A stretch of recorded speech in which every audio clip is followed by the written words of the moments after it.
Hello there, and welcome to TimmyWA and what have you. I'm Timmy, and you're you, and I'm so glad you're here. I hope you had a fantastic week. It's Friday. We're so close to that weekend, and I'm really excited because next week at this time, I'll be in Disneyland.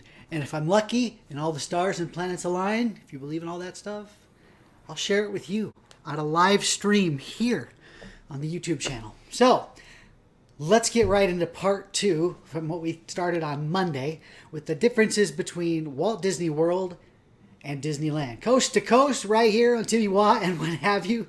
Let's get started. Okay, I wanted to continue on the whole finance cost aspect of what's different between Walt Disney World and Disneyland. And right now we're talking about parking. And two major subjects under parking follow here at Disney World.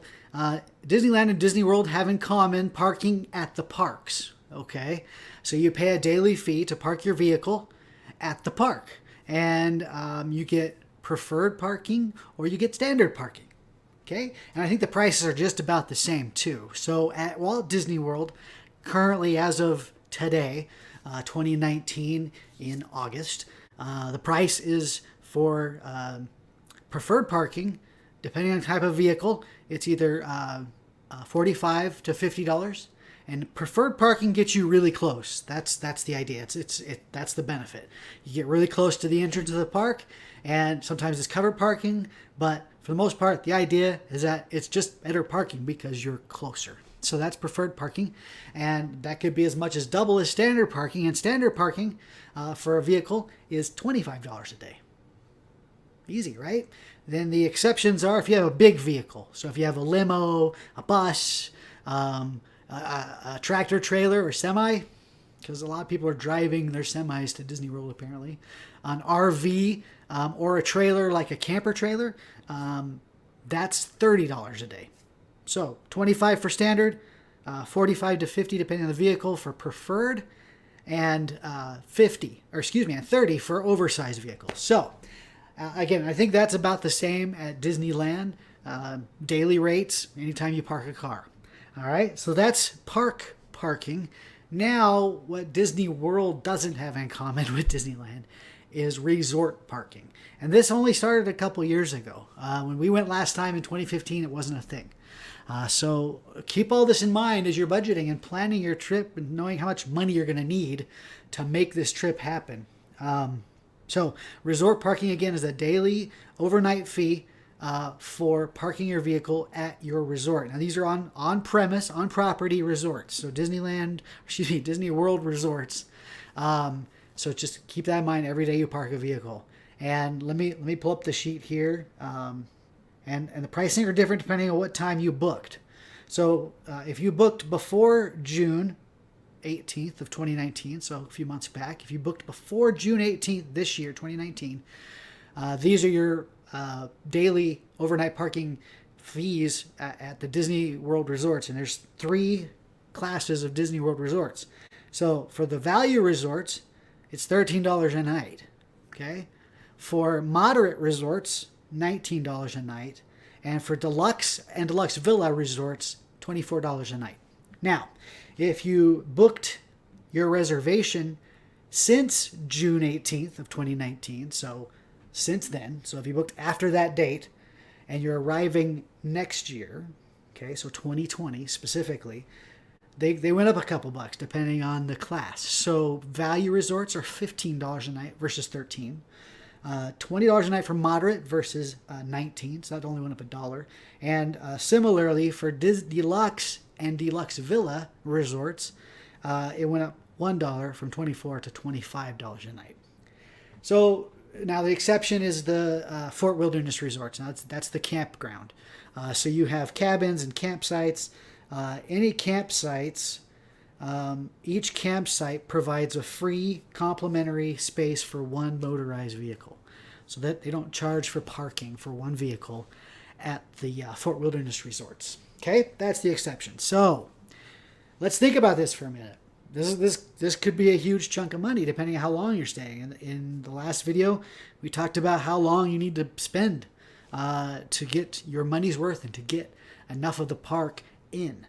So if you're thinking $25 a day for parking at the hotel, at $25 a day for parking at the park, $50 a day, and you're there for 2 weeks, yeah, that's a lot of money. I don't do math in my head, so I can't tell you that, but do it quick, right?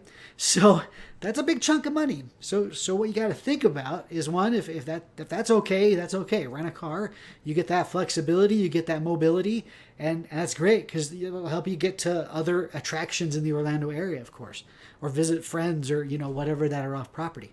But Disney World provides amazing transportation starting from the airport. If you go to the Orlando MCO airport, they have the Magical Express, which is a bus shuttle service that runs 24/7, and you just chunk your luggage in there and they take you right to your resort.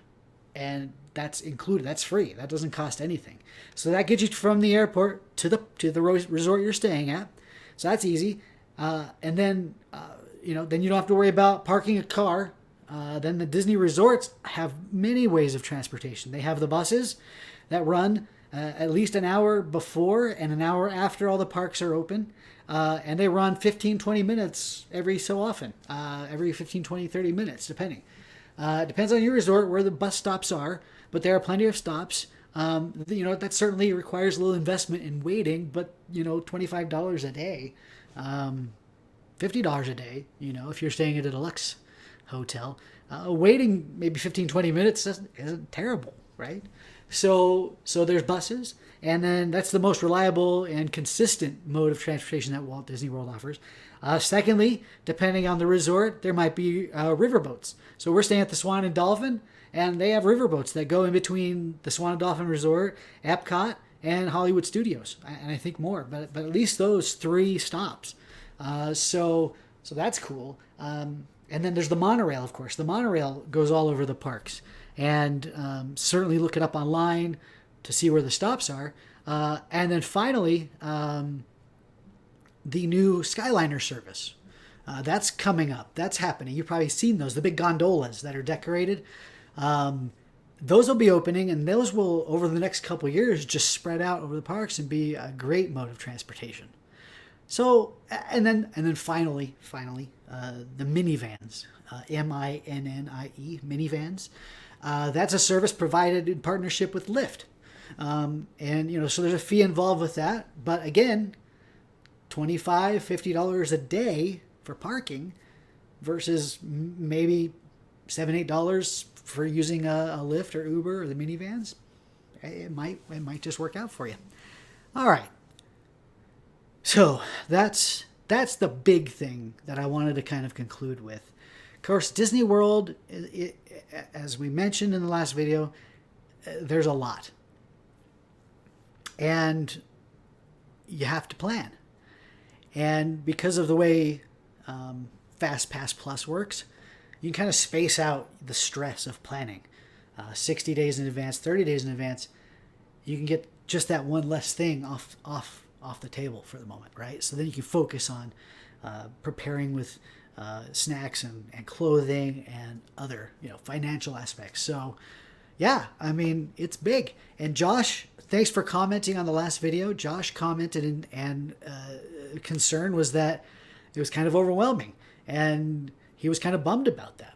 And I commented back, and I acknowledged his concern. It is a lot. In sharing all this, though, in these last 2 videos, I certainly did not want it to come off as a negative. Because sometimes the best things come to those that work for it. And I know I trashed that saying, but it really is. It's worth it. Do the work, get it done, and get it done. And you'll be happy. You'll have all the memories and all the joys and all the stuff will be worked out for you. So I hope that was helpful for you. Now, I want to talk about next week. Next week, we've got our Monday Disney video, which we're going to talk about my trip and how it's going to be a lot different, if not completely different, than any other trip we've taken to Disneyland, because we're doing it in a completely different way and for a different reason, and we'll have different people with us. So I'll go into that Monday. And then Friday's video, we're hopefully, like I said at the beginning of the video, hopefully we're going to do a live stream. And I hope you'll join me. And I hope that maybe we'll have some live chat and you can ask questions about what we're doing at Disneyland. And in the comments below here in this video, you can certainly request, places I might share videos of at Disneyland. If you haven't been, maybe you want to see a certain attraction, or maybe you want to see a certain view, and maybe we could do the live stream from that area if there's enough people that participate and vote. I'm happy to make that happen for you guys. This video channel is all about you guys, and I hope to share some of that magic with you.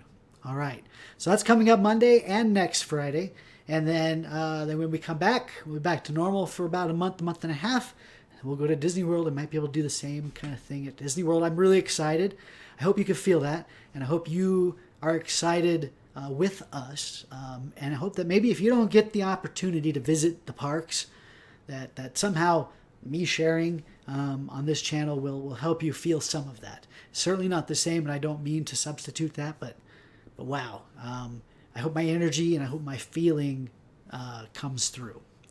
All right, that's it for this video. Thank you for watching. Have a happy Friday. I'm Timmy. This is TimmyWA. What have you? Comment, like, share, and subscribe, and I will see you Monday.